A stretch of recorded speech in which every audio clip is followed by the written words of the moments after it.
Good morning student. मैं भावना शर्मा आज आपको EDDE first electrical second year का फोर्थ सेमेस्टर का सब्जेक्ट तैयार करवाऊंगी। EDDE मतलब electrical design, drawing and estimation. इस सब्जेक्ट में इलेक्ट्रिकल डिज़ाइनिंग कैसे की जाती है, मीन्स उसकी लाइंस कैसे बिछाई जाती है घर में या फिर बाहर, ओवरहेड लाइंस जो होती हैं, अंडरग्राउंड लाइंस जो होती हैं, बोर्ड्स जो बनाए जाते हैं, पैनल बोर्ड्स जो लगाए जाते हैं, उनके बारे में जानकारी दूंगी। इसके अलावा जो इलेक्ट्रिकल मशीन्स होती हैं उसका क्या प्रोजेक्शन होता है, किस तरीके से उसकी ड्राइंग की जाती है और उसका क्या एस्टीमेशन हो सकता है। एस्टीमेशन मीन्स उसकी क्या कॉस्टिंग हो सकती है। ये सारी चीज़ें आपको इस सब्जेक्ट में पढ़नी हैं। कोरोना के चलते इस चीज़ को हमें ऑनलाइन समझना होगा और एग्ज़ामिनेशन के पॉइंट ऑफ व्यू से मल्टीपल चॉइस के क्वेश्चन के आधार पर इस सब्जेक्ट को पढ़ना पड़ेगा। इसीलिए इस सब्जेक्ट की बारीकियों पे ज़्यादा ध्यान देना पड़ेगा।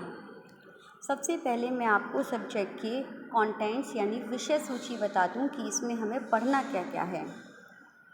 सब्जेक्ट में सबसे पहला चैप्टर हमारा सिंबल एंड साइन कन्वेंशंस होगा, यानी इसमें हम सिंबल्स बताएंगे और उसके किस तरीके के साइंस होते हैं, पॉजिटिव है, नेगेटिव है, कैसे कनेक्ट किया जाएगा उसे बताएंगे।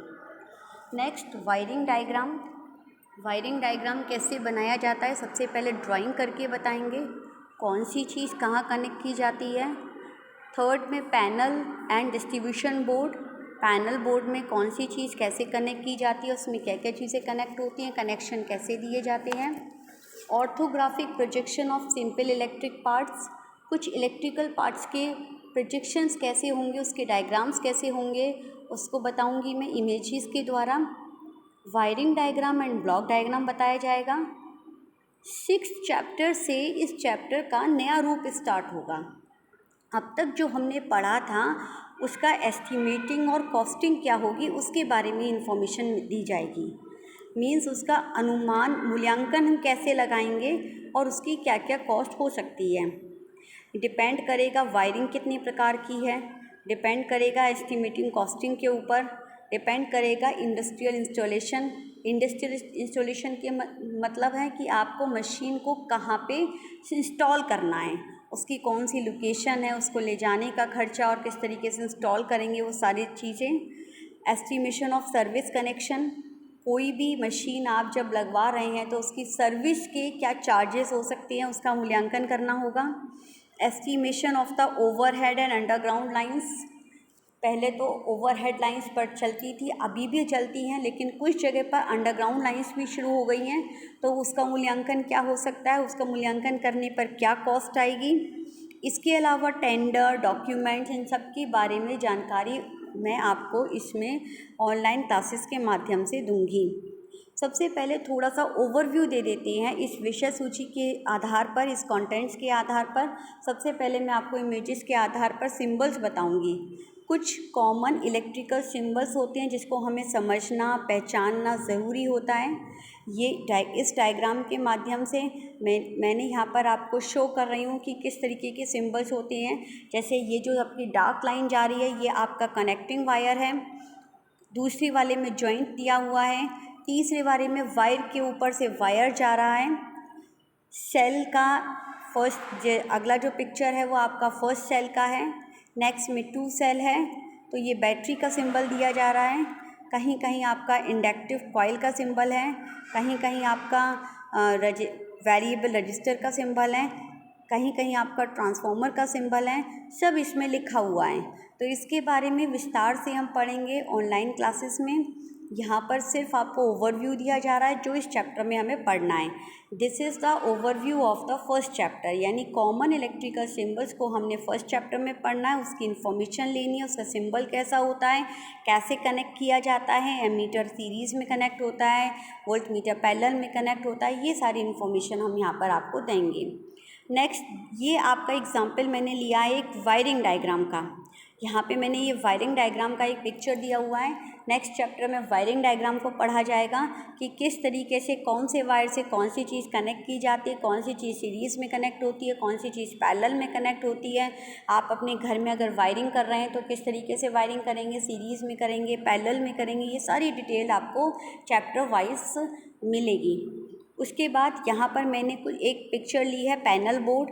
यहाँ पे मैंने 3 face panel board wiring diagram show किया हुआ है कि जो हमारा पैनल बोर्ड होता है उसके कनेक्शन कैसे किए जाते हैं, उसमें क्या MCBs ली जाती है, MCBs कैसे लिया जाता है, उसमें मीटर्स कैसे कनेक्ट किए जाते हैं। कलरफुल लाइंस के आधार पर ये बताएंगे कि कौन सी लाइन पॉजिटिव जाती है, कौन सी नेगेटिव होती है, कौन सी ग्राउंड की होती है। मीन्स आपका एक न्यूट्रल होता है, एक फेस होता है, एक अर्थ होता है, तो कलर के हिसाब से उसको मैं यहाँ पे समझाऊंगी। अगला डायग्राम ये ऑर्थोग्राफिक प्रोजेक्शन का लिया गया है। ऑर्थोग्राफिक प्रोजेक्शन का मतलब होता है कि हम 3 डायमेंशन पिक्चर शो करना चाहते हैं कि मशीन की 3 डायग्राम पोजीशन हम कैसे, डायग्राम उसका हम कैसे बनाएंगे। इसके अलावा अगला पार्ट जो हमारे चैप्टर का है, जिसको इमेजेस के द्वारा उतने अच्छे से नहीं समझाया जा सकता, इसलिए मैंने कुछ यहाँ पर वर्ड, कुछ टेक्स्ट ले लिया है कि एस्टीमेट, यानी जो हम काम कर रहे हैं, वायरिंग कर रहे हैं, सिंबल्स लगा रहे हैं, पैनल बना रहे हैं, डिस्ट्रीब्यूट कर रहे हैं, वायरिंग डायग्राम बना रहे हैं, तो इस सब का मूल्यांकन क्या होगा, इस मूल्यांकन करके इसकी कॉस्ट क्या आएगी, उसके बारे में भी इंफॉर्मेशन हमको मिलनी चाहिए। और ये हमारे चैप्टर का सेकेंड पार्ट है। This is the estimation and costing.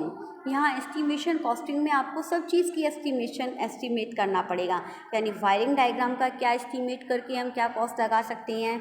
आपका अगर हम कोई भी मशीन इंडस्ट्रियल में इंस्टॉल कर रहे हैं तो उसका क्या हम एस्टीमेट के आधार पर क्या कॉस्ट लगा सकते हैं, या फिर कोई भी लाइन ओवरहेड डाल रहे हैं या अंडरग्राउंड लाइंस डाल रहे हैं तो उसकी एस्टिमेटिंग कॉस्टिंग क्या होगी।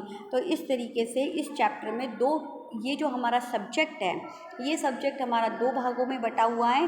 पहले भाग में हम इलेक्ट्रिकल के symbols, wiring diagram, panel, distribution board और मशीन के डायग्राम को पढ़ेंगे, और सेकेंड पार्ट के इस चैप्टर में हम पढ़ेंगे कि किस तरीके से उसका हम मूल्यांकन करेंगे, किस तरीके से हम मूल्यांकन करके उसकी कॉस्ट निकालेंगे। तो डियर स्टूडेंट, ये सारी चीज़ें मैं कोशिश करूँगी आपको ऑनलाइन समझाने की, लेकिन आपको ध्यान रखना पड़ेगा इस बार सब्जेक्ट हमको थॉरोली पढ़ना पड़ेगा। थॉरोली पढ़ने का मतलब है हमें थोड़ा सा उसको बारीकी से पढ़ना पड़ेगा, क्योंकि हमारा जो एग्ज़ाम होगा वो ऑनलाइन होगा। ऑनलाइन के आधार पर एग्ज़ामिनेशन में जो क्वेश्चंस आएंगे वो मल्टीपल चॉइस के क्वेश्चंस आएंगे। तो मल्टीपल चॉइस के क्वेश्चंस में वो पूछ सकते हैं कि एमीटर कहाँ कनेक्ट होता है, या फिर आपका वोल्टमीटर कहाँ कनेक्ट होता है, किसी भी चीज़ का सिंबल पूछ सकते हैं, मतलब छोटी छोटी चीज़ें वो पूछ सकते हैं। तो यहाँ पे हमें अधिकतर छोटी चीज़ों पे ध्यान देना पड़ेगा। तो मैं यहाँ पर आपको इस सब्जेक्ट में छोटी चीज़ों पे ज़्यादा ध्यान देकर आपका सब्जेक्ट मल्टीपल चॉइस क्वेश्चन के आधार पर तैयार कराऊंगी। Thank you.